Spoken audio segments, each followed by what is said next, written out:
ತಿಳಿಸ್ತೇನೆ. ಈ ಮಧ್ಯದಲ್ಲಿ ನಮಗೆ ಉಳ್ತಿರೋಂಥದ್ದು, ನಮ್ಮ ಅನುಭವಕ್ಕಿರೋದು, ಈ ರಾಜ್ಯ ಭಾಳ ಶಕ್ತಿಶೀಲವಾದಂಥ ರಾಜ್ಯ. Is A human resources capital of this country. ಇದು ಇಡೀ ದೇಶ, ಇಲ್ಲಿ ದೇಶದಲ್ಲೇ, ಇಡೀ ನಮ್ಮ ಭಾರತದಲ್ಲೇ, ನಮ್ಮ ಕರ್ನಾಟಕದಲ್ಲಿ ಇರೋಂಥ ಹ್ಯೂಮನ್ ರಿಸೋರ್ಸಸ್ಸು ಇಡೀ ಅದಕ್ಕೆ ನಮ್ಮದು ಇಷ್ಟು ಸ್ಟ್ರಾಂಗ್. ಎಷ್ಟು ನರ್ಸಸ್ನ ತಯಾರು ಮಾಡ್ತೀವಿ, ಎಷ್ಟು ಇಂಜಿನಿಯರ್ಸ್ ತಯಾರು ಮಾಡ್ತೀವಿ, ಎಷ್ಟು ಡಾಕ್ಟರ್ಸ್ ತಯಾರು ಮಾಡ್ತೀವಿ, ಬೇರೆ ಬೇರೆ ಪ್ರೊಫೆಸರ್ಸಿಂದ ಹಿಡಿದು ಎಲ್ಲ ರಂಗದಲ್ಲೂ ಕೂಡ. ಇಲ್ಲಿ ನಾವು ಬರೀ IT-BT ಮಾತ್ರ ನಾನು ಮಾತಾಡ್ತಾ ಇಲ್ಲ. ಇಲ್ಲಿ ನಾನು ಕ್ಯಾಲಿಫೋರ್ನಿಯಾದಲ್ಲಿ 13,000 ಇಂಜಿನಿಯರ್ಸ್ ಇದ್ದರೆ, ಕ್ಯಾಲಿಫೋರ್ನಿಯಾ ಸಿಲಿಕಾನ್ ವ್ಯಾಲಿಲಿ, ನಿಮ್ಮ ಬೆಂಗಳೂರು ನಗರದಲ್ಲೇ 26 ಲಕ್ಷ ಇದೆ. ಅಲ್ಲಿ 13 ಲಕ್ಷ ಇದೆ, ಇಲ್ಲಿ 26 ಲಕ್ಷ ಇದೆ. ಒಂದೇ ರೋಡಲ್ಲಿ 16 ಲಕ್ಷ ಇದೆ, ಔಟರ್ ರಿಂಗ್ ರೋಡಲ್ಲಿ. ಇದು ಅಫಿಷಿಯಲ್ ಸ್ಟ್ಯಾಟಿಸ್ಟಿಕ್ಸ್. ಅಂಥ ಶಕ್ತಿ ಈ ಬೆಂಗಳೂರು ನಗರದಲ್ಲಿ ಇದೆ. ಎಲ್ಲಿಂದ ಬಂದರೋ, ಹೇಗೆ ಬಂದರೋ, ಯಾರು ಬಂದಿದ್ದಾರೆ ಅನ್ನೋದು ಬೇರೆ ವಿಚಾರ. ಬಟ್ ನಾನು ಬರೀ IT-BT ವಿಚಾರ ನಾನು ಮಾತಾಡ್ತಾ ಇಲ್ಲ. ಇಲ್ಲಿ ಇವತ್ತು ನಾವು ಏನು ಯೋಚನೆ ಮಾಡಿದ್ದೇವೆ ಅಂತ ಅಂದರೆ, ಒಂದು ದೊಡ್ಡ ತೀರ್ಮಾನವನ್ನು ಮಾಡಿದ್ದೇವೆ. ಒಂದು ಪ್ರೈವೇಟ್, ನಮ್ಮ ಸರ್ಕಾರನೇ ಪ್ರೈವೇಟಲ್ಲಿ ಯಾರು ಇಲ್ಲಿ ಉದ್ಯೋಗವನ್ನು ಹುಡುಕ್ತಾ ಇದ್ದಾರೆ ನಮ್ಮ ಯುವಕರಿಗೆ, ಅವ್ರಿಗೆ ಅನುಕೂಲ ಆಗಬೇಕು. ಸೊ ಅದಕ್ಕೆ ಹಿಂದೆ ಎಲ್ಲ ಗೌರ್ಮೆಂಟಲ್ಲಿ ಒಂದು ಎಂಪ್ಲಾಯ್ಮೆಂಟ್ ಎಕ್ಸ್ಚೇಂಜ್ ಅಂತಿತ್ತು, ಮುಂದಕ್ಕೆ private employment exchange.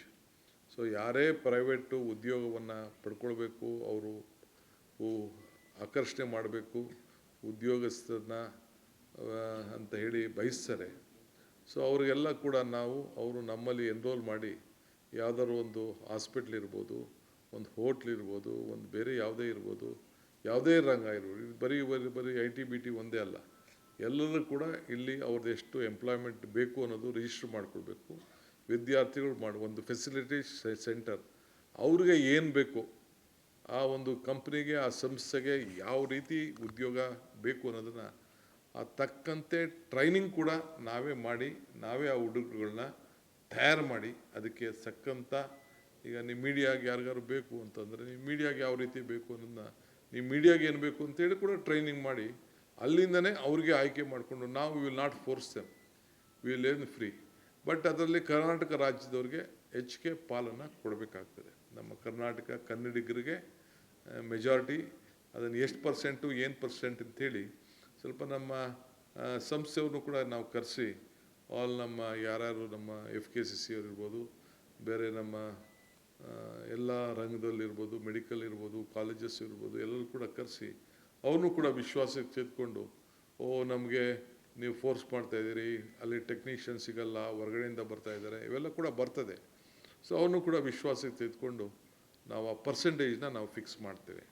But the government is committed. ಈ ರಾಜ್ಯದ ಜನತೆಯ, ನಮ್ಮ ಯುವಕರು, ವಿದ್ಯಾರ್ಥಿಗಳು, ನಿರುದ್ಯೋಗಿಗಳಿಗೆ ಈ ಉದ್ಯೋಗದ ಸಮಸ್ಯೆ ಬಗೆಹರಿಸಬೇಕು. ಇಲ್ಲೂ ಕೂಡ ಉತ್ತಮವಾದಂಥ ಯುವಕರು, ಯಾರಿಗೂ ಏನು ಕಡಿಮೆ ಏನಿಲ್ಲ. ಬೇಕಾದ್ರೆ ಯಾವ ಇಂಟರ್ನ್ಯಾಷನಲ್ ಮಾರ್ಕೆಟಲ್ಲೂ ಕೂಡ, ಯಾವುದೇ ದೇಶಕ್ಕೂ ಕೂಡ ಬೇಕಾದರೆ ಇಲ್ಲಿಂದ ಕೂಡ ಆಯ್ಕೆ ಮಾಡ್ಕೊಳ್ಳೋಂಥ ಒಂದು ಅವಕಾಶವನ್ನು ನಾವು ಅವ್ರಿಗೆ ಮಾಡಿಕೊಡ್ಬೇಕು ಅನ್ನೋದು ಇವತ್ತು ನಾವು ತೀರ್ಮಾನ ಮಾಡಿದ್ದೇವೆ. ಸೊ ಅದಕ್ಕೆ 60 ಡೇಸ್, ಇದು ಒಂದು ತಿಂಗಳ ಒಳಗಡೆ, 60 ದಿನ ಬೇಡ, ಒಂದು ತಿಂಗಳು ಸಾಕು, ಒಂದು ತಿಂಗಳ ಒಳಗಡೆ ಒಂದು 3 ಜನ ನಮ್ಮ ಕ್ಯಾಬಿನೆಟ್ ಕೊಲೀಗ್ಸ್ಗೆ ನಾನು ಹೇಳಿದ್ದೇನೆ. ಅದ್ರ ಬಗ್ಗೆ ಕಂಪ್ಲೀಟ್ ಎಲ್ಲ ಮಾತಾಡಿ ಒಂದು ಇದನ್ನು ಮಾಡಬೇಕು ಅಂತೇಳಿ ಹೇಳಿದ್ದೇನೆ. ಸೊ ಒಂದು ತಿಂಗಳಷ್ಟೊತ್ತಿಗೆ ನಿಮಗೆ ನಾನು ಅದ್ರ ಡೀಟೇಲ್ನ ಯಾವ ರೀತಿ ಇರ್ತದೆ ಅಂತ ರಿಪೋರ್ಟ್ ಕೊಡ್ತಾರೆ. ಸೊ ಎಲ್ಲ ಮಧ್ಯೆ ಎಲ್ಲ ಇಂಡಸ್ಟ್ರಿಯಲ್ ಕ್ಯಾಪಿಟಲ್ಸ್ ಹತ್ರನೂ ಮಾತಾಡ್ತಾರೆ, ಆಲ್ ಬಿಸ್ನೆಸ್ ಕಮಿಟೀಸ್ ಅವ್ರತ್ತೆಲ್ಲ ಮಾತಾಡ್ತಾರೆ. ಮಾತಾಡ್ಬಿಟ್ಟು ನಾವು ಕೂಡ ಯಾವ ರೀತಿ ಮಾಡಬೇಕು, ನಾವು ಯಾವ ರೀತಿ ಪೋರ್ಟಲ್ನ ಮಾಡಬೇಕು, ಎವ್ರಿಥಿಂಗ್ ವಿಲ್ ಬಿ ಆನ್ಲೈನ್. ಇಲ್ಲಿ ಯಾವ ಇನ್ಫ್ಲುಯೆನ್ಸು ಇಲ್ಲ, ಏನಿಲ್ಲ. ನಾವು ಏನು ಬೇಕು ಅವರು ಕೇಳ್ತಾರೆ, ನಮ್ಮ ಹತ್ರ ಏನು ಲಾಟ್ ಇದೆ, ನಮ್ಮ ಹತ್ರ ಎಷ್ಟು ಯುವಕರಿದ್ದಾರೆ, ಎಷ್ಟು ಜನ, ಎಲ್ಲ ಕೂಡ ಅವರು ರಿಜಿಸ್ಟರ್ ಮಾಡ್ಕೊಳ್ಬೋದು. ಆ ಕ್ವಾಲಿಫಿಕೇಷನ್ ಪ್ರಕಾರ ಅದನ್ನು ಮಾಡೋ ರೀತಿಯಲ್ಲಿ ಒಂದು ಫೆಸಿಲಿಟೇಷನ್ ಸೆಂಟರ್ ಟೈಪು ಇದನ್ನು ಮಾಡಬೇಕು ಅಂತೇಳಿ ನಾವು ತೀರ್ಮಾನವನ್ನು ನಾವು ಮಾಡಿದ್ದೇವೆ. ಇದು ಮೂರನೇದು ಭಾಳ ಪ್ರಮುಖವಾದಂಥ ನನ್ನ ಕನಸಿನ ಒಂದು ಚಿಂತನೆ. 25 ವರ್ಷದಿಂದನೇ ಇದು ಭಾಳ ದೊಡ್ಡ ಆಲೋಚನೆ ಮಾಡಿದ್ದೆ. ತಮಗೂ ಕೆಲವರಿಗೆಲ್ಲ ಗೊತ್ತಿರಬೇಕು. ಈಗ ಒಂದು 10,000 ಭಾರತ್ ಜೋಡೋ ಯುವಕ ಸಂಘಗಳನ್ನು ರಚನೆ ಮಾಡಬೇಕು ಅಂತೇಳಿ ತೀರ್ಮಾನವನ್ನು ಮಾಡಿದ್ದೇವೆ. ಪ್ರತಿ ಪಂಚಾಯತಿಗೂ ಒಂದೊಂದು ಯುವಕ ಸಂಘ. ಆ ಯುವಕ ಸಂಘದಲ್ಲಿ ಕನಿಷ್ಠ ಒಂದು 150ರಿಂದ 200 ಜನ ಇರ್ತಾರೆ. ಒಂದು ಪಂಚಾಯತಿ ಒಂದು ಸಂಘ. ಮಿಕ್ಕಿದ್ದು ಅರ್ಬನ್ನಲ್ಲಿ ಸುಮಾರು 6,000 ಪಂಚಾಯತಿ ಇದೆ. ಒಂದು 4,000 ಅರ್ಬನ್ಗಳಲ್ಲಿ ವಾರ್ಡ್ಗಳಲ್ಲಿ ಇದನ್ನು ಸಂಘ. ಇದು ಸ್ಪೋರ್ಟ್ಸ್ಗೆ, ಕಲ್ಚರಲ್ಗೆ ಮತ್ತು ಅವ್ರದ್ದೇನೇ ಆದಂಥ ನಾಟಕಗಳಿರ್ಬೋದು, ಸಾಂಸ್ಕೃತಿಕವಾಗಿರ್ಬೋದು, ಅವರ ನಾಯಕತ್ವವನ್ನು ಬೆಳೆಸ್ಕೊಳ್ಳಿಕ್ಕೆ ಮತ್ತು ಒಂದು ಕ್ರೀಡಾ ಮನೋಭಾವನ ಇಟ್ಕೊಂಡು ಮತ್ತು ಎಲ್ಲ ಒಂದು ನಮ್ಮ ಸೋಷಿಯಲ್ ಹಾರ್ಮನಿ ಇದನ್ನು ಅದಕ್ಕೋಸ್ಕರ ಭಾರತ್ ಜೋಡೋ ಯುವಕ ಸಂಘ ಅಂಥೇಳಿ ಈ ಪ್ರಾರಂಭ ಮಾಡಬೇಕು ಅಂತೇಳಿ ಮಾಡಿದ್ದೇವೆ. ಸೊ ಆ ಒಂದು ಸಂಘಕ್ಕೆ ಸರ್ಕಾರ 10 ಲಕ್ಷ ರೂಪಾಯಿ ಕೊಡ್ತದೆ. ಆ 10 ಲಕ್ಷದಲ್ಲಿ ಅದನ್ನು ಯಾವ ರೀತಿ ನಡೆಸಬೇಕು, ಎಲ್ಲಿ ನಡೀತದೆ ಅಂಥೇಳಿ ಅದಕ್ಕೆ ಎಲ್ಲ ಆ ಜಾಗಗಳೆಲ್ಲ ನಾವೆಲ್ಲ ಈಗ ನಮ್ಮ ತಲೆಯಲ್ಲೆಲ್ಲ ಇದೆ. ಅದು ಹಿಂದೆ ಎಲ್ಲ ನಾನು ಡಿಕ್ಲೇರ್ ಮಾಡಿದ್ದೆ ಅದನ್ನು. ಸೊ ಅದಕ್ಕೆ ಒಂದು ಇಟ್ ವಿಲ್ ಬಿ ಪ್ಯೂರ್ಲಿ ಸರ್ಕಾರ ಹಣ ಕೊಡ್ತದೆ. ಸೊ ಯೂತ್ ಕ್ಲಬ್ಸು ನಡೀತದೆ. ಸೊ ಅವರೆಲ್ಲ ಸಂಘಟನೆ ಆಗಿ ಅವರು ಆದಷ್ಟು ಬೇರೆ ಬೇರೆ ಚಟುವಟಿಕೆಗಳಿಗೆಲ್ಲ ಸ್ವಲ್ಪ ಹೋಗದೆ, ಸೊ ಈ ಆಟ ಪಾಠಗಳು ಮತ್ತು ನಮ್ಮ ಕಲ್ಚರ್ ಏನಿದೆ, ನಮ್ಮ ಇತಿಹಾಸ ಏನಿದೆ, ಅವೆಲ್ಲ ಕೂಡ ಅವ್ರ ಹತ್ರಲ್ಲಿ ತೊಡಗಿಸ್ಕೊಳ್ಳಿ ಅನ್ನೋ ದೃಷ್ಟಿಯಿಂದ ಅವರ ನಾಯಕತ್ವವನ್ನು ಬೆಳೆಸ್ಕೊಳ್ಳಿ ಮತ್ತು ವಿಶೇಷವಾಗಿ ಅವರ ಏನೋ ಒಂದು ಗುಣಗಳಿದೆ, ಯಾವುದೇ ಕಲೆಯಲ್ಲಿರ್ಬೋದು, ಎಲ್ಲದರಲ್ಲೂ ಕೂಡ ಅವರಿಗೆ ಒಂದು ಅವಕಾಶವನ್ನು ಮಾಡಿಕೊಡ್ಬೇಕು ಅನ್ನೋ ದೃಷ್ಟಿಯಿಂದ ಈ ರೀತಿ ಅವರ ಪ್ರತಿಭೆಗಳನ್ನು ಗುರುಸುವಂಥ ಅವಕಾಶ ಕೂಡ ಆಗಲಿ ಅನ್ನೋ ದೃಷ್ಟಿಯಿಂದ ಈ ಭಾರತ್ ಜೋಡೋ ಯುವಕ ಸಂಘ 10,000 ಸಂಘಗಳನ್ನು ರಚನೆ ಮಾಡಲಿಕ್ಕೆ ತೀರ್ಮಾನವನ್ನು ಮಾಡಿದ್ದೇವೆ. ಅದಕ್ಕೆ 10 ಲಕ್ಷ ರೂಪಾಯಿ ಒಂದು ಪಂಚಾಯತಿಗೆ, ಒಂದು ಸಂಘಕ್ಕೆ ಕೊಡಬೇಕು ಅಂಥೇಳಿ. ಅಂದರೆ ಒಂದು ಪಂಚಾಯತಿಲಿ ಒಂದು ಸಂಘ ಇರ್ತದೆ. ಅದನ್ನು ತೀರ್ಮಾನವನ್ನು ಇವತ್ತು ಮಾಡಿದ್ದೇವೆ. ಸೊ ಅದಕ್ಕೆ ನಾನು ಹೇಳಿದ್ದೀವಿ ಎಲ್ಲ ಸೇರಿ ಯುಗ ಇದು ಅಂಥೇಳಿ. ಒಂದು ದೊಡ್ಡ ಸಮಸ್ಯೆ ಕಾಡ್ತಾ ಇದೆ ನಿಮ್ಮೆಲ್ಲರೂ ಕೂಡ. ಭಾಳ ಜನಕ್ಕೆ ಬೆಂಗಳೂರು ನಗರದಲ್ಲಿ, ಹೊರಗಡೆ ಹಳ್ಳಿಲೆಲ್ಲ ನಮಗೆ ಕರೆಂಟ್ಗೆ ಈ ಸುಪ್ರೀಂ ಕೋರ್ಟು ಜಡ್ಜ್ಮೆಂಟ್ ಬಂದುಬಿಟ್ಟಿದೆ ಅಂತೇಳಿ ಭಾಳ ಬೇರೆ ಬೇರೆ ಸ್ಟೇಟಲ್ಲಿ ಕೆಲವು ಡಿಸಿಷನ್ಸ್ ತೊಗೊಳಕ್ಕಾಗ್ತಾಯಿಲ್ಲ. ನಾವು ತೊಗೊಳಕ್ಕಾಗಿಲ್ಲ. ನಾವು 8 ಸತಿ ಸಿದ್ದರಾಮಯ್ಯವ್ರ ಸಂಪುಟದಲ್ಲಿ ಚರ್ಚೆ ಮಾಡಿದೋ. ನಾನು ಕೂಡ ಬೆಂಗಳೂರು ನಗರದ ಜವಾಬ್ದಾರಿ ತೆಗೆದುಕೊಂಡು ನಾನು ಕೂಡ ಚರ್ಚೆ ಮಾಡಿದೆ. ಸೊ ಭಾಳ ವೆರಿ ಲಿಮಿಟೆಡ್ಗೆ ಹೋದೋ, ಬರೀ 30-40 ಕೊಟ್ಟು ನೋಡ್ದೋ. ಒಂದು 4 ಲಕ್ಷ ಅರ್ಜಿಗಳಿತ್ತು. ಇನ್ನೂ ಒಂದಷ್ಟು ಜನ ಎಲ್ಲ ಇದ್ದಾರೆ. ಸೊ ಅದಕ್ಕೆ ಏನಾದ್ರು ಮಾಡಿ ಬಗೆಹರಿಸ್ಬೇಕು ಅನ್ನೋದು ಕೂಡ ಇದೆ. ಇಡೀ ಹಳ್ಳಿಯಿಂದ ಎಲ್ಲ ಕೂಡ ಯಾರಿಗೂ ಹಳ್ಳಿಗಳಲ್ಲಿ ನೀರು ಸಿಗ್ತದೆ, ಕರೆಂಟ್ ಕೊಡ್ತಾಯಿಲ್ಲ. ಬೆಂಗಳೂರು ನಗರದಲ್ಲೂ ಕರೆಂಟ್ ಕೊಡ್ತಾಯಿಲ್ಲ. ಯಾಕೆಂದ್ರೆ ನಾವು OC ಇಲ್ಲ, CC ಇಲ್ಲದೆ ಯಾರು ಕೊಡೋಕ್ಕಾಗಲ್ಲ ಅನ್ನೋದು ಕೂಡ ಇದೆ. ಸೊ ಅದಕ್ಕೆ ಇವತ್ತು ಚರ್ಚೆ ಮಾಡಿದ್ದೇವೆ. ಸೊ ಅದಕ್ಕೆ 2,500 ಅಡಿವರೆಗೂ 2,500 ಅಡಿವರೆಗೂ ಒಂದು 20% ಆಚೆ ಈಚೆ ಇದ್ದರೂ ಕೂಡ 20% ಅದಕ್ಕೆ ಆಚೆ ಈಚೆ ಇದ್ದರೂ ಕೂಡ ಸೇರಿಸಿ ಒನ್ ಟೈಮ್ 31ನೇ ತಾರೀಕು, ಅಂದರೆ ಹೋದ ತಿಂಗಳು 31ನೇ ತಾರೀಕುವರೆಗೂ ಯಾರ್ಯಾರು ಕಟ್ಟಡಗಳನ್ನು ಕಟ್ಕೊಂಡಿದ್ದಾರೆ, ಅರ್ಜಿ ಹಾಕಿದ್ದಾರೆ, ಕಟ್ಕೊಂಡಿದ್ದಾರೆ ಅಂದರೆ ಈಗ ನಾನು ಅರ್ಜಿ ಹಾಕ್ಬಿಟ್ಟು ಕಟ್ಟಿದ್ದೀನಿ ಅಂತ ಏನೂ ಇಲ್ಲದೆ ಅರ್ಜಿ ಹಾಕ್ಕೊಡೋದು ಅಲ್ಲ. ಎಲ್ಲರದ್ದು ಫೋಟೋ ವಿಡಿಯೋ ಎಲ್ಲ ಮಾಡಿಸಿಸ್ತೀವಿ. ಓವರ್ನೈಟ್ ಯಾರು ಹಂಗೆ ಮಾಡೋಕ್ಕಾಗಲ್ಲ.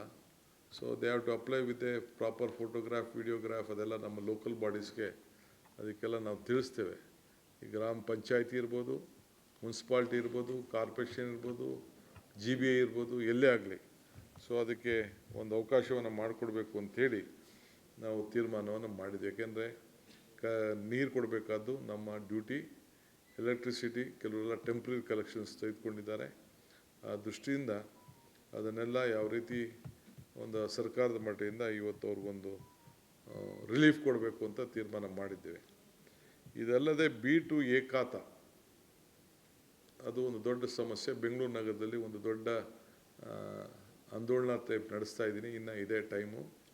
ಇದು ಇಡೀ ರಾಜ್ಯಕ್ಕೆ ವಿಸ್ತರಿಸಬೇಕು ಅಂತ ತೀರ್ಮಾನ ಮಾಡಿದ್ದೇವೆ. ಪಂಚಾಯತಿ ಇರ್ಬೋದು, ಮುನ್ಸಿಪಾಲ್ಟಿ ಇರ್ಬೋದು, ಕಾರ್ಪೊರೇಷನ್ ಇರ್ಬೋದು, ಇಡೀ ರಾಜ್ಯಕ್ಕೆ. ಸೊ ಎಲ್ಲ all are eligible properties rural and herbal ಅವರೆಲ್ಲರೂ ಕೂಡ ಅದನ್ನು ಮಾಡ್ಕೊಳ್ಳಿಕ್ಕೆ ಒಂದು ಅವಕಾಶನ ಮಾಡಿ ಅವರ ದಾಖಲೆಗಳನ್ನು, ಯಾಕೆಂದರೆ ನಮ್ಮದು ಭೂ ಗ್ಯಾರಂಟಿ 6ನೇ ಗ್ಯಾರಂಟಿ, ಭೂ ಗ್ಯಾರಂಟಿ 6ನೇ ಗ್ಯಾರಂಟಿ. ನೋಡಿ, ಯಾರೇ ಇಲ್ಲಿ ಮಾಡೋರು ನೆಕ್ಸ್ಟ್ ಟೈಮಿಂದ ಉತ್ತರಕ್ಕೆ ಮಾಡಬೇಕು. ಇದು ಹಂಗೆ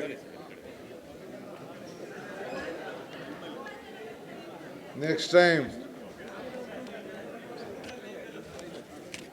ನಾನು ಉತ್ತರಕ್ಕೆ ಮಕ ಮಾಡಬೇಕು.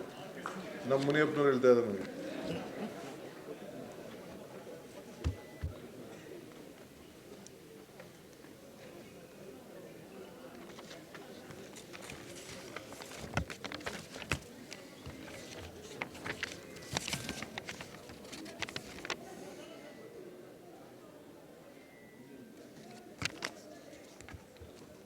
ನಮಸ್ಕಾರ. ಹಿಂದೆ ಯಾರೋ ಕೂತ್ಕೋಬಾರ್ದು. ಇವರೇ, ನಾನು ಹಿಂದೆ ಯಾರು ಕೂತ್ಕೋಬಾರ್ದು, ಯಾರು ಕೂತ್ಕೋಬಾರ್ದು.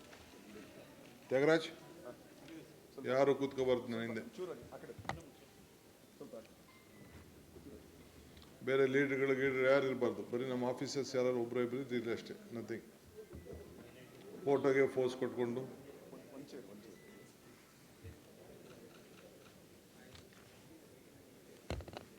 ಸ್ನೇಹಿತರೆ,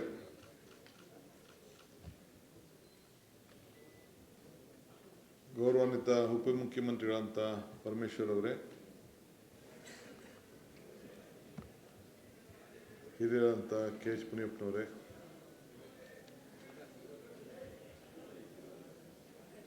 ನೂತನ ಸಚಿವರಾಗಿ ಹೊಸದಾಗಿ ನಮ್ಮ ಖಾದರ್ ಸಾಹೇಬರು ಬಂದಿದ್ದಾರೆ. ಮೇಷ್ಟ್ರ ಕೆಲಸ ಬಿಟ್ಬಿಟ್ಟು ಅವ್ರದ್ದು ಒಂದು ದೊಡ್ಡ ಯುಗ. he did his best as a speaker. So ಎಲ್ಲ ನನ್ನ ಮಾಧ್ಯಮ ಮಿತ್ರರೇ, ಕಳೆದ ಒಂದು ವರ್ಷದಿಂದ ನಿಮಗೆಲ್ಲ ಭಾಳ ವಿಷಯ ಇಲ್ಲದೇ ವಿಷಯಗಳನ್ನು ಸೃಷ್ಟಿ ಮಾಡ್ತಾಯಿದ್ರಿ. ಯಾವಾಗ ಅಧಿಕಾರ ಹಸ್ತಾಂತರ ಏನಾಯಿತು, ನಾಯಕತ್ವ, ಸ್ಟೇಟ್ಮೆಂಟ್ಗಳು, ಪಾಪ ಮಲಗಿದ್ದವ್ರನ್ನೆಲ್ಲ ಎಬ್ಬರಿಸೋದು, ಎದ್ದಿದ್ದವ್ರನ್ನೆಲ್ಲ ಮಲಗಿಸೋದು, ವಿಭಿನ್ನವಾದಂಥ ಸ್ಟೋರಿಗಳನ್ನೆಲ್ಲ ಮಾಡಿ ನಮ್ಮ ಪಕ್ಷದ ವರಿಷ್ಠರು ಅದಕ್ಕೆ ತೆರೆ ಎಳೆದಿದ್ದಾರೆ. ನಾನು ಹೇಳ್ತಾ ಇದ್ದೆ, ಯಾಕೆ ಸುಮ್ಮನೆ ಮಾತಾಡ್ತೀರ, ಅದಕ್ಕೆ ಶುಭಗಳಿಗೆ ಶುಭ ಮುಹೂರ್ತ ಎಲ್ಲ ಬರ್ತದೆ, ಸ್ವಲ್ಪ ತಾಳ್ಮೆಯಿಂದ ಇರಪ್ಪ ಅಂತ ನಿಮಗೆಲ್ಲ ಹೇಳ್ತಾ ಇದ್ದೆ. ಸೊ ಇವತ್ತು 4:15 ಆ ಶುಭಗಳಿಗೆ ಶುಭ ಮುಹೂರ್ತ ಇವತ್ತು ಸಂಜೆ. ಅದಕ್ಕೆಲ್ಲ ನೀವು ಮತ್ತು ರಾಜ್ಯದ ಜನತೆ ಸಾಕ್ಷಿಯಾಗಿದ್ದೀರಿ. ನನಗೆ ನಂಬಿಕೆ, ಇಂದಿನ ಹೆಜ್ಜೆಗಳನ್ನು ಮರ್ತವನು ಮುಂದಿನ ಹೆಜ್ಜೆಯನ್ನು ಇಡಲಾರ ಎಂಬ ಮಾತಿನಲ್ಲಿ ನಂಬಿಕೆಯನ್ನು ಇಟ್ಕೊಂಡಿರೋನು. If you forget the root you will not get the fruit ಅಂತ ಕೂಡ ಅನೇಕ ಸಂದರ್ಭದಲ್ಲಿ ಹೇಳಿದ್ದೇನೆ. ಇವತ್ತು ಹೊಸ ದಿನ, ಹೊಸ ಕೆಲಸಗಳನ್ನು ಮಾಡಲು ಹೊಸ ಅವಕಾಶಗಳನ್ನು ಕಾಂಗ್ರೆಸ್ ಪಕ್ಷ ಮತ್ತು ರಾಜ್ಯದ ಜನತೆ ನಮಗೆ ಕೊಟ್ಟಿದ್ದಾರೆ. ಸೊ ನಾನು ಹೊಸ ಅವಕಾಶಗಳನ್ನು ಹುಡುಕ್ತಾ ಇದ್ದೇನೆ. ಹೊಸ ಅವಕಾಶಗಳನ್ನು ಇದ್ದಂಥ ಇನ್ನು 2 ವರ್ಷದಲ್ಲಿ ಏನೆಲ್ಲ ಈ ರಾಜ್ಯದ ಜನತೆಯ ಸೇವೆಯನ್ನು ಮಾಡಲಿಕ್ಕೆ ಸಾಧ್ಯ ಸಿಕ್ಕಿದಂಥ ಅವಕಾಶದಲ್ಲಿ ನಮ್ಮ ರಾಜ್ಯಕ್ಕೆ ಕಲ್ಯಾಣವನ್ನು ಮಾಡಲಿಕ್ಕೆ ಪ್ರಯತ್ನ ಮಾಡ್ತಾ ಇದ್ದೇನೆ. ಇಂದು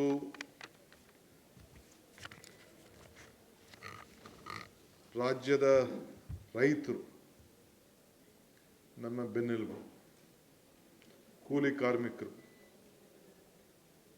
ಮತ್ತು ಎಲ್ಲ ವರ್ಗದ ಜನ, ಅವ್ರಿಗೆ ಮುಂದಿನ ದಿನಗಳಲ್ಲಿ ಅವರಿಗೆ ಅನೇಕ ಕಾರ್ಯರೂಪಗಳನ್ನು ಸೂಚಿಸಲು, ತಯಾರು ಮಾಡಲು ಈಗಾಗಲೇ ನನ್ನ ಸಿದ್ಧತೆ ಕಳೆದ 6 ತಿಂಗಳಿಂದ ನಡ್ಕೊಂಡು ಬರ್ತಾಯಿತ್ತು. ಒಂದೊಂದೇ ಅನುಷ್ಠಾನಕ್ಕೆ ತರಬೇಕು ಅಂತೇಳಿ ಇವತ್ತು ಕ್ಯಾಬಿನೆಟ್ನಲ್ಲಿ ಸುಮಾರು ದೀರ್ಘವಾಗಿ 2 ಗಂಟೆಗಳು ಹೆಚ್ಚು ಕಾಲ ಚರ್ಚೆ ಮಾಡಿ ಇವತ್ತು 6 ಜನರಿಗೆ ಹತ್ತಿರ ಇರುವಂಥ ಕೆಲವು ಸಮಸ್ಯೆ ಇರೋಂಥದ್ದಕ್ಕೆ ಒಂದು ಹೊಸ ಯುವಯುಗ ಪ್ರಾರಂಭ ಆಗಬೇಕು ಅನ್ನೋ ದೃಷ್ಟಿಯಿಂದ ಕೆಲವು ತೀರ್ಮಾನವನ್ನು ಮಾಡಿದ್ದೇವೆ. ನಾನು ಇವತ್ತು ಮಾಧ್ಯಮ ಸ್ನೇಹಿತಗಳಿಗೆ ಮತ್ತು ಈ ರಾಜ್ಯದ ಜನತೆಗೆ ನನ್ನ ಮೇಲೆ ಅಪಾರವಾದಂಥ ವಿಶ್ವಾಸ ನಂಬಿಕೆಯನ್ನು ತಾವು ಇಟ್ಕೊಂಡಿದ್ದೀರಿ. ಹಿಂದೆ ಬೇಕಾದಷ್ಟು ಟೀಕೆಗಳಾಗಿರ್ಬೋದು, ಬೇಕಾದಷ್ಟು ಒಳ್ಳೆ ಮಾತುಗಳನ್ನು ಕೂಡ ತಾವೆಲ್ಲ ಬರೆದಿರ್ಬೋದು, ತಿಳಿಸಿರ್ಬೋದು. ಹಿಂದೆ ಹೇಳಿದ್ದೆ, ಟೀಕೆಗಳೆಲ್ಲ ಸಾಯ್ತವೆ, ನಮ್ಮ ಕೆಲಸಗಳು ಉಳಿತವೆ ಅನ್ನೋದು ಮಾತನ್ನು ಕೂಡ ನಾನು ಹೇಳಿದ್ದೆ. ಸೊ ರಾಜ್ಯದ ಆಡಳಿತದಲ್ಲಿ ಹೊಸ ಬೆಳಕನ್ನು ಮೂಡಿಸಲು ನನ್ನ ರಾಜಕೀಯ ಅನುಭವ 85ರಲ್ಲಿ ಅಸೆಂಬ್ಲಿ ಎಲೆಕ್ಷನ್ ನಿಂತವು. ನಾನು ಆ ಎಲೆಕ್ಷನ್ ಸೋತೆ, ಜಿಲ್ಲಾ ಪಂಚಾಯತಿ ಮೆಂಬರ್ ಆದೆ, ಅಸೆಂಬ್ಲಿ ಮೆಂಬರ್ ಆದ ನಾನು ಪರಮೇಶ್ವರ್ ಅವರೆಲ್ಲ ಒಟ್ಟಿಗೆ 89ರಲ್ಲಿ ಆದವು. ವಿವಿಧ ಸಂಪುಟಗಳಲ್ಲಿ ಕೆಲಸ ಮಾಡಿಕೊಂಡು ಬಂದಿದ್ದೇವೆ. ಸೊ ಅಪಾರವಾದಂಥ ಅನುಭವದ ಭಂಡಾರದಲ್ಲಿ ಮುಳುಗಿದ್ದೇನೆ. ಕಷ್ಟ ನೋಡಿದ್ದೇನೆ, ಸುಖ ನೋಡಿದ್ದೇನೆ, ಚಿಕ್ಕ ವಯಸ್ಸಿನಲ್ಲಿ ಅಧಿಕಾರ ನೋಡಿದ್ದೇನೆ, ಅನೇಕ ರಾಜಕೀಯ ತಂತ್ರಗಳು ಕೂಡ ಆ ಬಲೆಗೆ ಕೂಡ ಬಿದ್ದಿದ್ದೇನೆ. TR ಜೈಲಿಗೆ ಕೂಡ ಹೋಗಿ ಬರಬೇಕಾದಂಥ ಒಂದು ಪರಿಸ್ಥಿತಿ ಬಂತು. ಆದರೆ ಯಾವತ್ತೂ ಕೂಡ ನನ್ನ ಎದೆ ಕುದ್ದಲಿಲ್ಲ, ಆತ್ಮವಿಶ್ವಾಸ ಇತ್ತು. I lived on hope. That hope, ಏನು ಒಂದು ವಿಶ್ವಾಸ ಇತ್ತಲ್ಲ, ಆ ವಿಶ್ವಾಸ ಇವತ್ತು ಮತ್ತೆ ಈ ರಾಜ್ಯದ ಜನತೆಯ ಸೇವೆಯನ್ನು ಮಾಡಲಿಕ್ಕೆ, ಸಾಕ್ಷಿ ಗುಡ್ಡೆಯನ್ನು ಬಿಟ್ಟು ಹೋಗಲಿಕ್ಕೆ ಇವತ್ತು ನನಗೆ ಅವಕಾಶವನ್ನು ಸಿಕ್ಕಿದೆ.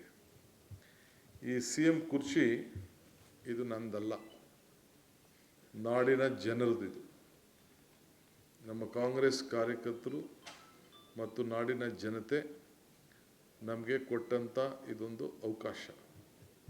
ಒಂದು ದೊಡ್ಡ ನಂಬಿಕೆಯಿಂದ ನಮ್ಮ ಪಕ್ಷದ ವರಿಷ್ಠರಾದಂಥ ಮಲ್ಲಿಕಾರ್ಜುನ ಖರ್ಗೆ ಅವರ ನಾಯಕತ್ವದಲ್ಲಿ ರಾಹುಲ್ ಗಾಂಧಿಯವರು ಮತ್ತು ಸೋನಿಯಾ ಗಾಂಧಿಯವರು ಈ ತೀರ್ಮಾನವನ್ನು, ಸ್ವಲ್ಪ ಲೇಟ್ ಆಯಿತು, ನಿಮಗೆಲ್ಲ ಗೊತ್ತಿತ್ತು, ಹಿಂದೆ ಕೂಡ ತಾವೆಲ್ಲ ಬರೆದಿದ್ರಿ ಏನು ನಮ್ಮ ಅಂತರ ತೀರ್ಮಾನ.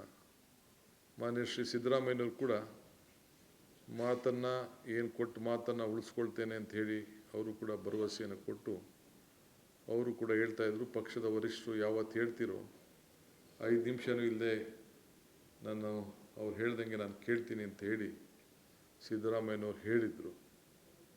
ಆ ಪ್ರಕಾರ ವರಿಷ್ಠರು ನಮ್ಮಿಬ್ಬರನ್ನು ಕರೆಸಿ ಈ ತೀರ್ಮಾನವನ್ನು ಮಾಡಿ ಕಳಿಸ್ಕೊಟ್ಟಾಗ ಅವರು ಭಾಳ ಸಂತೋಷದಿಂದ ಇವತ್ತು ಅವರು ಆ ಸ್ಥಾನವನ್ನು ತೆರವು ಮಾಡಿಕೊಟ್ಟು ನನಗೆ ಎಲ್ಲ ನಮ್ಮ ಪಕ್ಷದ ಶಾಸಕರು ಒಗ್ಗಟ್ಟಿನಿಂದ ವರಿಷ್ಠರ ಮೇಲೆ ಅವರು ತಿಳಿಸಿ ಜವಾಬ್ದಾರಿಯನ್ನು ಕೊಟ್ಟು ಈ ಜವಾಬ್ದಾರಿಯನ್ನು ಹಂಚಿದ್ದಾರೆ.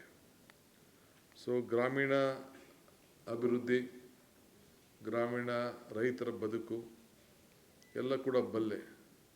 ಇದ್ರ ಜೊತೆಗೆ ನಗರದಲ್ಲಿರೋಂಥ ಜನರ ಸಮಸ್ಯೆ ಕೂಡ ಬಲ್ಲೆ. 42% ಜನ ನಗರಗಳಲ್ಲಿ ವಾಸಿಯಾಗಿದ್ದಾರೆ, ಮಿಕ್ಕಿದವರೆಲ್ಲ ಗ್ರಾಮೀಣ ಪ್ರದೇಶದಲ್ಲಿ ಇದ್ದಾರೆ. ಒಂದು ದೊಡ್ಡ ಶಿಫ್ಟ್ ಆಗ್ತಾಯಿದೆ. ಉದ್ಯೋಗಕ್ಕೋಸ್ಕರ ಜನ ಇವತ್ತು ವಲಸೆ ಬರ್ತಾ ಇದ್ದಾರೆ. ಹಳ್ಳಿ ಬಿಟ್ಟು ಬೆಂಗಳೂರಲ್ಲಿ ಏನಾದ್ರು ರಸ್ತೆಯಲ್ಲಿ ಮಾರ್ಕೊಂಡು ಆದರೂ ಚಿಂತೆ ಇಲ್ಲ, ಒಳ್ಳೆ ಬದುಕನ್ನು ಕಾಣ್ತೀನಿ, ಒಳ್ಳೆ ವಿದ್ಯಾಭ್ಯಾಸವನ್ನು ನನ್ನ ಮಕ್ಕಳಿಗೆ ಕೊಡಬೇಕು ಅನ್ನೋದು ಕೂಡ ನಮ್ಮ ಹಳ್ಳಿ ಜನರಿಗೆ ವ್ಯವಸಾಯವನ್ನು ದೂರ ಮಾಡೋಂಥ ಒಂದು ಪರಿಸ್ಥಿತಿಯನ್ನು ಕೂಡ ನಾವೆಲ್ಲ ಗಮನಿಸ್ತಾ ಇದ್ದೀವಿ. ಇದನ್ನೆಲ್ಲ ಹೆಂಗೆ ತಡಿಬೇಕು ಅನ್ನೋದು ಒಂದು ದೊಡ್ಡ ಚಿಂತನೆಯಲ್ಲಿ ನಾವೆಲ್ಲ ಇದ್ದೇವೆ. ಇನ್ನು ಮುಂದಿನ ದಿನದಲ್ಲಿ ನನ್ನೆಲ್ಲ cabinet colleagues, any decision will not be DK Shivakumar decision, it will be A collective decisions. So ಎಲ್ಲ ಜೊತೆಗೆ ಸೇರಿ ಕೆಲಸ ಮಾಡೋರು. ಒಂದಿನ ಏರ್ಪೋರ್ಟು ವಿಚಾರಕ್ಕೆ ನನ್ನನ್ನು ಎಸ್.ಎಂ. ಕೃಷ್ಣರವರು ರತನ್ ಟಾಟಾ ಅವ್ರ ಹತ್ರ ಕಳಿಸ್ಕೊಟ್ಟಿದ್ರು. ಇಂಟರ್ನ್ಯಾಷನಲ್ ಏರ್ಪೋರ್ಟು ಬಗ್ಗೆ ಚರ್ಚೆ ಮಾಡಲಿಕ್ಕೆ ನನ್ನನ್ನು ಕಳಿಸ್ಕೊಟ್ಟಿದ್ರು. ನಾನು ಯಾರೋ ಇಬ್ಬರು ಸ್ನೇಹಿತರು ಹೋಗಿದ್ದು. ಆಗ ಅವ್ರು ಹೇಳಿದ್ರು, ಡಿ.ಕೆ ನೀವು ತೊಗೊಳ್ತಿದ್ದು ನಾವು.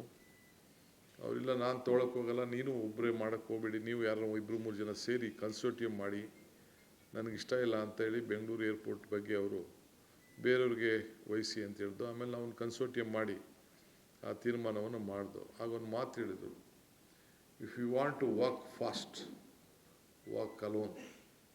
If you want to walk far, walk together ಅಂತ ಹೇಳಿ ಅವತ್ತು ರತನ್ ಟಾಟಾರವರು ನನ್ನ ಕಿವಿಗೆ ಹೇಳಿದ ಮಾತು ಇವತ್ತು ಕೂಡ ಇದೆ.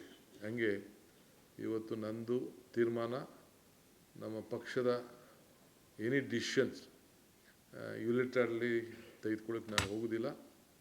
ನಮ್ಮ ಡೆಮೊಕ್ರೆಟಿಕ್ ಸೆಟಪ್ಪಲ್ಲಿ ನಾವೆಲ್ಲ ನಂಬಿಕೆ ಇಟ್ಕೊಂಡಿರೋರು. ಕಾಲೇಜೆಲ್ಲ ಸ್ಕೂಲಲ್ಲೇ ಚುನಾವಣೆಗೆ ನಿಂತವ್ನು ನಾನು. ಸ್ಕೂಲಲ್ಲಿ ಯಾರೋ ಟಿ ವಿ ತೋರಿಸ್ತಾಯಿದ್ರು, ಯಾರೋ ನಮ್ಮ ವಿದ್ಯಾರ್ಥಿಗಳು ನನ್ನ ಕೊಲೀಗ್ಸ್ ಹೇಳಿದ್ರು, ನಂದು ಸ್ಟಾರ್ ಸಿಂಬಲ್ ಇತ್ತು ಅಂತ ಏನೋ ತೋರಿಸ್ತಾಯಿದ್ರು ಅಂತ ಫೋನ್ ಮಾಡಿದ್ರು. ಹಂಗೆ ಸ್ಕೂಲಲ್ಲೇ 7ನೇ ಕ್ಲಾಸಲ್ಲೇ ಎಲೆಕ್ಷನ್ ನಿಂತ್ಕೊಂಡು ಆ ಗರಡಿಯಿಂದ ಬೆಳ್ಕೊಂಡು ಇಲ್ಲಿವರೆಗೂ ಬಂದು ಮುಟ್ಟಿದ್ದೇನೆ. ಸೊ ಹಂಗೆ ಎಲ್ಲರೂ ಕೂಡ ಒಟ್ಟಿಗೆ ಡೆಮೊಕ್ರೆಟಿಕ್ ಸೆಟಪ್ಪಲ್ಲಿ ನನಗೆ ನಂಬಿಕೆ ಇದೆ. ಸೊ ಎಲ್ಲರ ಕಲೆಕ್ಟಿವ್ ಡಿಸಿಷನ್ಸು ಇವತ್ತೇನು ನಾವು 15 ಜನ 13-14 ಜನ ಇವತ್ತು ನಾವು ಸೇರಿದ್ದೇವೆ. ಇವತ್ತು cabinet all well experienced with all section of the society.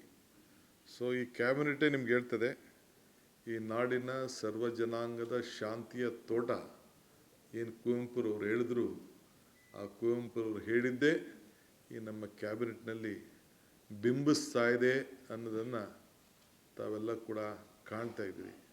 So ಎಲ್ಲ ವರ್ಗದ ಅನುಭವದ ನಾಯಕರುಗಳ ಸಹಕಾರದಿಂದ ಈ ರಾಜ್ಯದಲ್ಲಿ ಒಂದು ಉತ್ತಮವಾದಂಥ, ಒಂದು ಬಲಿಷ್ಠವಾದಂಥ ಒಂದು ನಾಯಕತ್ವವನ್ನು ಕೊಟ್ಟು, ಆಡಳಿತವನ್ನು ಕೊಟ್ಟು ಎಲ್ಲರೂ ಕೂಡ ತೆಗೆದುಕೊಂಡೋಗಿ, ನೀವು ಕೂಡ ಪ್ರಜಾಪ್ರಭುತ್ವ ವ್ಯವಸ್ಥೆಯಲ್ಲಿ ನಾವೇನು 4 ಪಿಲ್ಲರ್ಸ್ ಅಂತ ನಾವೇನು ಕರಿತೀವಿ, ಇದೊಂದೇ ದೇಶದಲ್ಲಿ ಜುಡಿಷರಿ ಮತ್ತು ನಮ್ಮ ಶಾಸಕಾಂಗ, ನ್ಯಾಯಾಂಗ, ಶಾಸಕಾಂಗ ಒಂದು ನೋಡ್ತದೆ.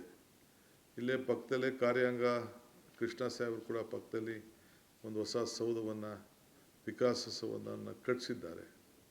ನೀವು ಕೂಡ ಮೀಡಿಯಾದವರು ಕೂಡ ಇಲ್ಲೇ ಪಕ್ಕದಲ್ಲೇ ಇದ್ದೀರಿ. ಸೊ ವಿತಿನ್ ಒಂದು 100-200 ಮೀಟ್ರಲ್ಲೇ ನಾವೆಲ್ಲ ಒಟ್ಟಿಗೆ ಇದ್ದೇವೆ. ಸೊ ಎಲ್ಲರೂ ಸೇರಿ ಒಟ್ಟಿಗೆ ಕೆಲಸ ಮಾಡಬೇಕು. ನೀವು ಕೂಡ ನಿಮ್ಮ ಮೇಲೆ ವಿಶ್ವಾಸ ಇದೆ, ನೀವು ಟೀಕೆ ಮಾಡಿ, ಬಟ್ ಸುಮ್ಮನೆ ಯಾವುದಾವುದೋ ವಿಚಾರನ ಗೊತ್ತಿಲ್ಲದೆ ಬರೀ ಸ್ಟೋರೀಸ್ನ ಹೊಸ್ದಾಗಿ ಕ್ರಿಯೇಟ್ ಮಾಡೋದು ಬೇಡ. ರಾಜಕೀಯದ ಸ್ಟೋರೀಸಲ್ಲಿ ಮಾಡೋದು ಬೇಡ. ನಾನು ತಪ್ಪು ಮಾಡಿಲ್ಲ, ನಮ್ಮ ಸರ್ಕಾರ ತಪ್ಪು ಮಾಡ್ತಾಯಿದೆ ಅಂತಂದರೆ yes, you are most welcome. ನಾನು ಯಾವತ್ತೂ ಕೂಡ ನಿಮ್ಮ ಮಾಧ್ಯಮದವ್ರಿಗೆ ನನ್ನ ಟೀಕೆ ಮಾಡಿದವ್ರನ್ನ ನಿಮ್ಮನ್ನ ಯಾರನ್ನೂ ನಾನು ಕ್ವಶನ್ ಮಾಡಲಿಲ್ಲ. ನಾನು ತಿದ್ದಕ್ಕೆ ಕೇಳ್ತಾ ಇದ್ದೀರಿ ಅಂದ್ಕೊಂಡು ನಾನು ಅದನ್ನು ತಿದ್ಕೊಳ್ಳಿಕ್ಕೆ ಪ್ರಯತ್ನವನ್ನು ಮಾಡಿದ್ದೇನೆ. ಸೊ ಹಂಗೆ I believe in you also, because ನಿಮ್ಮ ಮೇಲೆ ನೀವೇನು ಹೇಳ್ತೀರಿ, ನಿಮ್ಮ ಕಣ್ಣಲ್ಲೇನು, ನಿಮ್ಮ ಕ್ಯಾಮ್ರಾಗಳಲ್ಲಿ ಏನು ತೋರಿಸ್ತೀರಿ, ನಿಮ್ಮ ಟಿ ವಿಗಳಲ್ಲಿ ಏನು ತೋರಿಸ್ತೀರಿ, ನಿಮ್ಮ ಬರವಣಿಗೆಗಳಲ್ಲಿ ತೋರಿಸ್ತೀರಿ, ಅದ್ರ ಬಗ್ಗೆ ಹೆಚ್ಚಿಗೆ ಜನ ಇವತ್ತು ನಂಬ್ಕೊಂಡಿದ್ದಾರೆ. ಸೊ ಅದಕ್ಕೆ ನೀವು ಕೂಡ ನನ್ನ ವಿಶ್ವಾಸಕ್ಕೋಸ್ಕರ ನೀವು ಮಾಡಬೇಕಾದ ಅವಶ್ಯಕತೆ ಇಲ್ಲ, ನಮ್ಮ ಸರ್ಕಾರಕ್ಕೆ ಮಾಡಬೇಕಾದಂಥ ಅವಶ್ಯಕತೆ ಇಲ್ಲ. ನಿಮ್ಮ ಆತ್ಮಸಾಕ್ಷಿ ಕೂಡ ನೀವು ತೆಗೆದುಕೊಳ್ಳೋಂಥ ನಿಮ್ಮ ಬರವಣಿಗೆ, ನೀವು ತೋರಿಸೋಂಥದ್ದು, ನೀವು ಏನೇನು ಸ್ಟೋರಿಗಳನ್ನು ಬಿಂಬಿಸ್ತೀರಿ, ಅದು ನಿಮ್ಮ ಕಾನ್ಫಿಡೆನ್ಸ್ಗೂ ಕೂಡ, ನಿಮ್ಮ ಸೆಲ್ಫ್ ಕಾನ್ಫಿಡೆನ್ಸು ಇರಬೇಕು, ನಿಮ್ಮ ಆತ್ಮಸಾಕ್ಷಿಗೆ ಒಪ್ಪಬೇಕು. ಆ ರೀತಿ ತಾವೆಲ್ಲ ಸೇರಿ ಮಾಡಬೇಕು ಅಂಥೇಳಿ ತಮ್ಮೆಲ್ಲರೂ ಕೂಡ ಪ್ರಾರ್ಥನೆ ಮಾಡ್ತೀನಿ. ಸೊ ಎಲ್ಲ ಜಾತಿ, ಎಲ್ಲ ವರ್ಗದ ಜನರ ಸಹಬಾಳ್ವದಲ್ಲಿ ತೆಗೆದುಕೊಂಡು ಹೋಗ್ಲಿಕ್ಕೆ ಅದ್ರ ಮೇಲೆ ನಂಬಿಕೆ ಇರೋನು. ನನಗೆ ಜಾತಿ ಮೇಲೆ ನಂಬಿಕೆ ಇಲ್ಲ. ಜಾತಿ ಮೇಲೆ, ಧರ್ಮದ ಮೇಲೆ ನಮ್ಮದೇ ಆದಂಥ ವಿಚಾರಧಾರೆಗಳಿರ್ಬೋದು, ಆದರೆ ನನಗೆ ಮಾನವಕ್ಕೆ ನಮ್ಮದೇ ಆದಂಥ ಸಿದ್ಧಾಂತ ಇದೆ, ಮಾನವೀಯತೆ, ಹ್ಯುಮ್ಯಾನಿಟಿ. ಸೊ ಮಾನವ ಧರ್ಮ, ಸೊ ಅದ್ರ ಮೇಲೆ ನನಗೆ ಅಪಾರವಾದಂಥ ನಂಬಿಕೆಯನ್ನು ಇಟ್ಕೊಂಡಿರೋನು. ಅದರಲ್ಲಿ ನಾನು ಕೆಲಸವನ್ನು ಮಾಡಿಕೊಂಡು ನಾನು ಹೋಗ್ತೇನೆ. So I request all of you, ಈ ರಾಜ್ಯದ ಜನತೆಗೆ ತಮ್ಮ ಮುಖಾಂತರ ಹೇಳಲಿಕ್ಕೆ ನಾನು ಬಯಸ್ತೇನೆ, ಇದು ನಿಮ್ಮ ಸರ್ಕಾರ, ಜನರು ಕೊಟ್ಟಿರುವಂಥ ಅಧಿಕಾರ. ಈ ಅಧಿಕಾರನ ನಿಮ್ಮ ಸೇವೆಗೆ, ನನ್ನ ಎಲ್ಲ ವೈಯಕ್ತಿಕವಾದ ವಿಚಾರಗಳನ್ನು ಬದಿಗಟ್ಟು ತ್ಯಾಗ ಮಾಡಿ ಈ ರಾಜ್ಯದ ಜನತೆಗೆ ಮುಡುಪಾಗಿಟ್ಕೊಂಡು ಸೇವೆಯನ್ನು ಮಾಡಿಕೊಂಡು ಸಂಕಲ್ಪವನ್ನು ಮಾಡಿ ಈ ಅಧಿಕಾರವನ್ನು ನಾನು ಭಾಳ ಸಂತೋಷದಿಂದ ಇದೊಂದು ಸ್ವೀಕಾರವನ್ನು ಮಾಡಿದ್ದೇನೆ. ಸೊ ಅದಕ್ಕೆ ತಾವು ಕೂಡ ತಮಗೆಲ್ಲ ನನಗೆ ಸಹಕಾರವನ್ನು ಕೊಡಬೇಕು ಅಂಥೇಳಿ ತಮ್ಮಲ್ಲಿ ನಾನು ಪ್ರಾರ್ಥನೆ ಮಾಡ್ತೇನೆ. ಮೊದಲನೇ ಕ್ಯಾಬಿನೆಟ್ಟು ನಡೆಸ್ತೋ ಅನೇಕ ತೀರ್ಮಾನಗಳನ್ನು, ಪಟ್ಟಿ ಭಾಳ ದೊಡ್ಡದಿತ್ತು. ಏನಾದ್ರು ಒಂದು ಜನತೆಗೆ ಹೊಸ ಕೊಡುಗೆಗಳನ್ನು ಕೊಡಬೇಕು ಅನ್ನೋದು ತೀರ್ಮಾನ ಮಾಡಿದ್ದೇವೆ. ನನಗೆ ಇದು ಯುವ ಯುಗ, ಇದು ಹೊಸ ಜನ್ರೇಷನ್. ಸೊ ಏನಾಗಬೇಕು, ಅವರ ಸಮಸ್ಯೆ ಏನು ಅನ್ನೋದು ಕೂಡ ದೊಡ್ಡ ಆಲೋಚನೆಯನ್ನು ನಾವು ಮಾಡ್ತಾಯಿದ್ದೇವೆ. ರೈತರ ಬಗ್ಗೆ ಅದಕ್ಕೆ ತಂದೆ ಆದಂಥ ನಾನು ತೀರ್ಮಾನವನ್ನು ತೆಗೆದುಕೊಳ್ತೇನೆ. ಅನೇಕ ರೈತರ ಮುಖಂಡಗಳು, ಶಾಸಕರು ಯಾವ ರೀತಿ ನಮ್ಮ ನೀರಾವರಿ ಸಮಸ್ಯೆ ಏನು ಬಗೆಹರಿಸ್ಬೋದು ಅನ್ನೋದು ಏಕಾಏಕಿ ಇಲ್ಲಿ ತೀರ್ಮಾನ ಮಾಡಲಿಕ್ಕೆ ಆಗೋದಿಲ್ಲ. ಸೊ ಎಲ್ಲರೂ ಕೂಡ ಎಕ್ಸ್ಪರ್ಟ್ಸ್ನೆಲ್ಲ ಕರೆದು ಚರ್ಚೆ ಮಾಡಬೇಕಾಗಿದೆ. ಏನಾದ್ರು ಒಂದು ಮಾತು ಕೊಟ್ಟರೆ ಮಾತನ್ನು ಉಳಿಸ್ಕೊಳ್ಬೇಕಾಗ್ತದೆ. ಸುಮ್ಮನೆ ಮಾತು ಕೊಟ್ಟು, ಏಕೆ ನಾನೇ ನೋಡಿದ್ದೇನೆ ಬೆಂಗಳೂರು ನಗರದಲ್ಲಿ ಇಂಪ್ಲಿಮೆಂಟ್ ಮಾಡಬೇಕಾದ್ರೆ ಒಂದು ಕಸ ತೆಗಿಯೋಕ್ಕೆ ಕೂಡ 3 ವರ್ಷ, ಅದು ಕೂಡ ಎಷ್ಟು ನನಗೆ ಚಾಲೆಂಜಸ್ ನನ್ನ ಮುಂದೆ ಬಂತು ಅಂತ ಕೂಡ ನನಗೆ ಅನುಭವ ಇದೆ ನನಗೆ. ಸೊ ಹಂಗೆ ಇವತ್ತು ಭಾಳ ದೊಡ್ಡ ದೊಡ್ಡ ಸವಾಲನ್ನು ನಾವು ಎದುರಿಸಬೇಕಾಗ್ತದೆ. ಸೊ ಹಿನ್ನೆಲೆಯಲ್ಲಿ ರೈತರ ಸಮಸ್ಯೆಗೆ ನಮ್ಮ ಪ್ರಯಾರಿಟಿ ಇಟ್ಕೊಂಡಿದ್ದೇವೆ. ಸೊ ನಾನು ಕರೆದು ಕೆಲವರೆಲ್ಲ ಮಾತಾಡ್ತೀನಿ. ಏಕೆಂದರೆ ಈಗ ಮುಂದೊಂದು ದಿನದಲ್ಲಿ ನಮ್ಮ ರೈತರು ಜನ ವಲಸೆ ಹೋಗೋದನ್ನು ತಪ್ಪಿಸ್ಬೇಕು.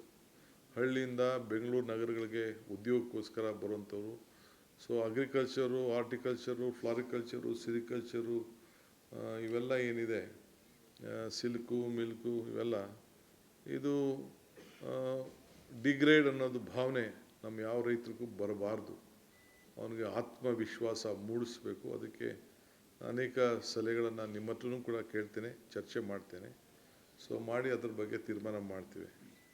ಇವತ್ತು ಭಾಳ ಇಂಪಾರ್ಟೆಂಟ್ ಏನು ನಾವು ತೀರ್ಮಾನ ಮಾಡಿದ್ದೇವೆ ಅಂತಂದರೆ, ಫಸ್ಟು ಒಂದು ನನ್ನ ವಿದ್ಯಾರ್ಥಿ ಯುವಕರು ಅನೇಕ ಸಂದರ್ಭದಲ್ಲಿ ಹೋದಾಗ ನಮ್ಮ ಹುಡುಗರುಗಳೆಲ್ಲ ಅವರ ಬಸ್ ಪಾಸ್ ಬಗ್ಗೆ ಮಾತಾಡ್ತಾಯಿದ್ರು. ಬರೀ ಹೆಣ್ಮಕ್ಳಿಗೆ ಮಾತ್ರ ಫ್ರೀಯಾಗಿ ಓಡಾಡೋಕ್ಕೆ ಬಿಟ್ಬಿಟ್ಟಿದ್ದೀರಾ, ನಾವೆಲ್ಲ ಏನಾಗಬೇಕು ಅಂಥೇಳಿ ಅವರೆಲ್ಲ ಗಲಾಟೆ ಮಾಡ್ತಾಯಿದ್ರು. ಅದಕ್ಕೆ ಇವತ್ತು ನಾವು ಅದಕ್ಕೊಂದು ಹೊಸ ಹೆಸರನ್ನು ಕೊಟ್ಟಿದ್ದೇನೆ. ಬಟ್ ಅದನ್ನು ಹೇಳ್ತೀನಿ, ನಾನು ಹೊಸ ಹೆಸರೇನು ಅನ್ನೋದು ನಿಮಗೆ ಅದು ಇನಾಗ್ರೇಟ್ ಮಾಡೋದು ದಿನ ನಾನು ಹೇಳ್ತೀನಿ. ಸೊ ಇವತ್ತು ಎಲ್ಲ ವಿದ್ಯಾರ್ಥಿಗಳು ಯಾರೇ ಆಗಿರಲಿ ವಿದ್ಯಾರ್ಥಿಗಳು, ಸೊ ಕಾಲೇಜ್ವರೆಗೂ ಕೂಡ ಯಾರ್ಯಾರು ವಿದ್ಯಾರ್ಥಿ, ಕಾಲೇಜ್ ಇರ್ಬೋದು, PG ಇರ್ಬೋದು, PUC ಇರ್ಬೋದು, SLC ಇರ್ಬೋದು, ಎಲ್ಲ ಪಾಸ್ಗಳನ್ನು ಏನು ನಾವು ಕೊಡ್ತಾ ಇದ್ದೇವೆ, ಅದಕ್ಕೆ ಯಾರಿಗೂ ಕೂಡ ಚಾರ್ಜ್ ಮಾಡದೆ ಫ್ರೀಯಾಗೆ ವಿದ್ಯಾರ್ಥಿಗಳಿಗೆ ಫ್ರೀ ಬಸ್ ಪಾಸನ್ನು ಕೊಡ್ತೇವೆ. ಬಟ್ ಅವರು ಅರ್ಜಿಯನ್ನು ಸಲ್ಲಿಸಬೇಕಾಗ್ತದೆ. ಏಕೆಂದರೆ ಯಾರು ವಿದ್ಯಾರ್ಥಿಗಳನ್ನೋದು ನಮ್ಗೆ ಬೇಕಾಗ್ತದಲ್ಲ. ಸೊ ಅದಕ್ಕೆ ಐಡೆಂಟಿಫಿಕೇಷನ್ ಬೇಕಾಗ್ತದೆ. ಸೊ ಅದಕ್ಕೆ ನಮ್ಮ ಟ್ರಾನ್ಸ್ಪೋರ್ಟ್ ಡಿಪಾರ್ಟ್ಮೆಂಟ್ ಅವ್ರ ಹತ್ರ ನಾವು ಮಾತಾಡಿ ಅದಕ್ಕೊಂದು ಫ್ರೀ ಬಸ್ಸಸ್ ಎಲ್ಲ ವಿದ್ಯಾರ್ಥಿಗಳಿಗೆ, ಸ್ಟೂಡೆಂಟ್ಸ್, ಯಾವುದೇ ಸ್ಟೂಡೆಂಟ್ಸ್ ಇರಲಿ, ಅವ್ರಿಗೆ ಕೊಡಬೇಕು ಅಂಥೇಳಿ ಇಸ್ ದಿ ಫಸ್ಟ್ ಡಿಸಿಷನ್. ಎರಡನೇದು ಉದ್ಯೋಗದ ಸಮಸ್ಯೆ. ಸರ್ಕಾರ ಈಗಾಗಲೇ 56,000 ಉದ್ಯೋಗ ಕೊಡ್ತೀವಿ ಅಂತ ಅನೌನ್ಸ್ಮೆಂಟ್ ಮಾಡಿದ್ದೀವಿ. ಕರಿಬೇಕಾಯಿತು ನಾವು ಅರ್ಜಿ. ಕರೆಯೋಕ್ಕೆ ಕೆಲವು ಇಶ್ಯೂಸ್ ಮಧ್ಯೆ ಬಂತು. ಈಗ ಸೆಟ್ಲಾಗಿದೆ ಅದು. ಅದಕ್ಕೆ ಸದ್ಯದಲ್ಲೇ ಒಂದು ಕ್ಯಾಲೆಂಡರ್ ಕೂಡ ನಾವು ಯಾವತ್ತು ಕರಿತೀವಿ ಏನು ಅಂತೇಳಿ ಸದ್ಯದಲ್ಲೇ ಎಲ್ಲ ನೆಕ್ಸ್ಟ್ ಕ್ಯಾಬಿನೆಟ್ ಅಷ್ಟೊತ್ತಿಗೆ ಎಲ್ಲ ಡಿಪಾರ್ಟ್ಮೆಂಟ್ ಅವ್ರನ್ನೆಲ್ಲ ಕರೆದು ಪ್ರೋಸೆಸ್ ಯಾವ ರೀತಿ ಶುರು ಮಾಡ್ತೀರಾ, ಯಾವತ್ತು ನೀವು ನೋಟಿಫಿಕೇಷನ್ ಮಾಡ್ತೀರಾ ಅಂಥೇಳಿ ಕ್ಯಾಲೆಂಡರ್ನ ನಿಮಗೆ ರಿಲೀಸ್ ಮಾಡ್ತೀನಿ ನಾನು. ಏಕೆಂದರೆ ಭಾಳ ಜನ ಸ್ಟೂಡೆಂಟ್ಸು ಎಕ್ಸ್ಪೆಕ್ಟ್ ಮಾಡ್ತಾಯಿದ್ದಾರೆ. ಸೊ ಅದಕ್ಕೆಲ್ಲ ಎಷ್ಟೇ ಕೆಲಸ ಇದ್ರೂ, ಎಷ್ಟೇ ಹುದ್ದೆಗಳು ಖಾಲಿಗಿದೆ, ಅದಕ್ಕೆಲ್ಲ ಒಂದು ಕ್ಯಾಲೆಂಡರ್ನ ಅನೌನ್ಸ್ ಮಾಡಲಿಕ್ಕೆ ತೀರ್ಮಾನ ಮಾಡಿದ್ದೇವೆ. ಸೊ ಅದಕ್ಕೆ ಗ್ಯಾರಂಟಿನ ನಾವು ಅವರ ಆಸ್ತಿಗಳು ಪಾಪ ಅವರೇ ಕಟ್ಕೊಂಡಿದ್ದಾರೆ. ನಮ್ಮದೆಲ್ಲ ಆಸ್ತಿ, ಅವ್ರದ್ದು ದುಡ್ಡು ಕೊಟ್ಟಿರೋದು. ಅದಕ್ಕೆ ನಾವು ಸರಿಯಾದ ರೀತಿ ದಾಖಲೆ ಮಾಡಿಕೊಟ್ಟು ಅವರ ಮುಂದಿನ ಪೀಳಿಗೆಗೆ ಒಂದು ಬ್ಯಾಂಕ್ ಲೋನ್ ತೆಗೆದುಕೊಳ್ಳಿಕ್ಕೆ, ಮತ್ತೊಂದಕ್ಕೆ ಅವ್ರ ಮಕ್ಕಳಿಗೆ ಹಂಚಲಿಕ್ಕೆ, ಇನ್ನೊಂದಕ್ಕೆ ಏನೇ ಆಗಲಿ ಮಾಡಲಿಕ್ಕೆ ಅದಾಗಬೇಕು ಅಂತೇಳಿ ತೀರ್ಮಾನವನ್ನು ಮಾಡಿದ್ದೇವೆ. ಇದೊಂದು ಭಾಳ ವಿಚಾರ. 6ನೇದು 6 ಡಿಸಿಷನ್ ಬೆಂಗಳೂರು ನಗರಕ್ಕೆ ಸಂಬಂಧಪಟ್ಟಂಗೆ ನೀವೆಲ್ಲ ಭಾಳ ಟೀಕೆ ಮಾಡ್ತಾ ಇರ್ತೀರಿ. ನಾವೆಷ್ಟೇ ಮಾಡಿದ್ರು ಎಷ್ಟೇ ಸಾಲದು. ಅದಕ್ಕೆ ಅರ್ಬನ್ ಇನ್ಫ್ರಾಸ್ಟ್ರಕ್ಚರ್ಗೋಸ್ಕರ ರಸ್ತೆಗಳನ್ನು ಡಾಂಬರೀಕರಣ ಮಾಡಲಿಕ್ಕೆ, ಏಕೆಂದರೆ ಕೆಲವೆಲ್ಲ ನಮ್ಮ MLAಗಳು ಮೇಯ್ನ್ ರೋಡ್ ಕೊಟ್ಟಿದ್ದೀರಿ, ಇದನ್ನು ಹಾಕಿದ್ದೀರಿ, ನೀವು ಕಾಂಕ್ರೀಟ್ ಹಾಕ್ತಾಯಿದ್ದೀರಿ, ಮಧ್ಯ ರೋಡ್ಗಳೆಲ್ಲ ಹೋಗ್ಬಿಟ್ಟಿದೆ, ವಾರ್ಡ್ ರೋಡ್ ಹೋಗ್ಬಿಟ್ಟಿದೆ ಅಂತ ಕೂಡ ಹೇಳ್ತಾ ಇದ್ದಾರೆ ನನ್ನ ಹತ್ರ. ಸೊ ಅದಕ್ಕೆ ಇವತ್ತು 2,000 ಕೋಟಿ ರೂಪಾಯಿನ ಎಲ್ಲ ಎಕ್ಸಿಸ್ಟಿಂಗ್ ಪ್ರೋಗ್ರಾಮ್ ಬಿಟ್ಟು, ಈಗೇನು ನಡೀತಾ ಇದೆ ಅದನ್ನು ಬಿಟ್ಟು ಹೊಸದಾಗಿ ಈ GBA BDA ವ್ಯಾಪ್ತಿಯಲ್ಲಿ ಎಲ್ಲ ರಸ್ತೆಗಳು ಕೂಡ 2,000 ಕೋಟಿ ರೂಪಾಯಿ, ಸುಮಾರು ಎಷ್ಟು ಕ್ಷೇತ್ರ ಇದೆ ತಮ್ಗೆ ಗೊತ್ತಿದೆ, ಎಷ್ಟು ವ್ಯಾಪ್ತಿ ಗೊತ್ತಿದೆ ತಮಗೆಲ್ಲ.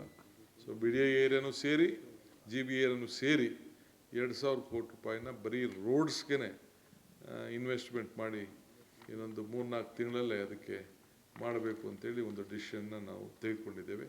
ಸೊ ಹೀಗೆ ಕೂಡಲೇ ಇವತ್ತು ಕ್ಯಾಬಿನೆಟಲ್ಲಿ ಇದೆ. ಇನ್ನೂ ಭಾಳ ವಿಚಾರಗಳಿದೆ ಬೇರೆ ಬೇರೆವೆಲ್ಲ. ನಾನು ಇನ್ನೊಂದಿನ ನಾನು ಮಾತಾಡ್ತೀನಿ. ಸೊ ದಯವಿಟ್ಟು ನಾನು ಯಾವುದು ಪ್ರಶ್ನೆಗಳನ್ನು ಇವತ್ತು ದಯವಿಟ್ಟು ನಾನು ಕೇಳಬೇಡಿ. ಬಟ್ ನಿಮ್ಗೆ ಬಿಟ್ಟು ಹೋಗಲ್ಲ ನಾನು, ಡೋಂಟ್ ವರಿ. ನಾನು ಎಷ್ಟಾರಾಗಲಿ, ಎಷ್ಟು 1,000 ಕೋಟಿ ಯಾರಾಗಲಿ, we will face it, we will do it. ಅದೆಲ್ಲ ನಂಬರ್ಸ್ ಏನು ಕೇಳಕ್ಕೆ ಹೋಗಬೇಡಿ. ಎಷ್ಟು 1,000 ಆಗಲಿ ನಾವು ಮಾಡ್ತೀವಿ. ವಿದ್ಯಾರ್ಥಿಗಳು, ನಮ್ಮ ಮಕ್ಕಳವರು, ಅವ್ರಿಗೆ ಫ್ರೀ ಬಸ್, ಹೆಣ್ಮಕ್ಳಿರ್ಬೋದು ಗಂಡು ಮಕ್ಕಳಿರ್ಬೋದು, ಫ್ರೀ ಬಸ್ ಪಾಸನ್ನು ಕೊಡಬೇಕು ಅಂತ ತೀರ್ಮಾನ ಮಾಡಿದ್ವಿ. ಅಷ್ಟು ಮಾತ್ರ. ಮಿಕ್ಕಿದ ಎಲ್ಲ ವಿಚಾರಗಳನ್ನು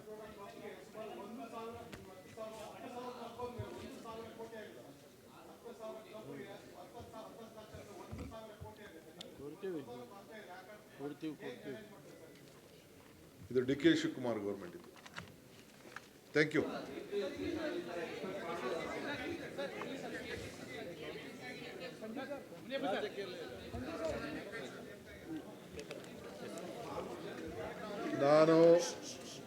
ಆಯಿತು, ನಾನು ಇವತ್ತು ಬೆಳಗ್ಗೆನೇ ರೆಸಿಗ್ನೇಷನ್ನ ಸಬ್ಮಿಟ್ ಮಾಡಿದ್ದೀನಿ.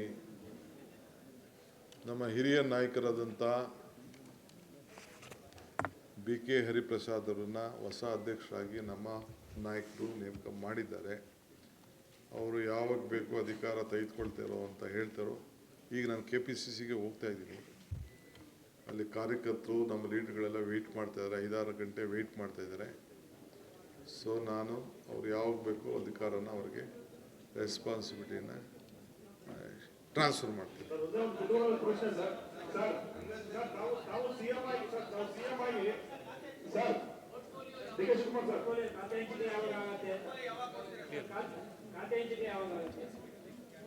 ಏನು ಒತ್ತು ಮುಳುಗಬೇಕಲ್ಲ, ಒತ್ತು ಮುಳುಗಬೇಕು, ಒತ್ತು ಹೇಳಬೇಕು, ಸೂರ್ಯ ಉಳಬೇಕು, ಸೂರ್ಯ ಮುಟ್ಟಬೇಕು. ಎಷ್ಟು ದಿನ ಇಟ್ಕೊಳಕ್ಕಾಗ್ತದೆ?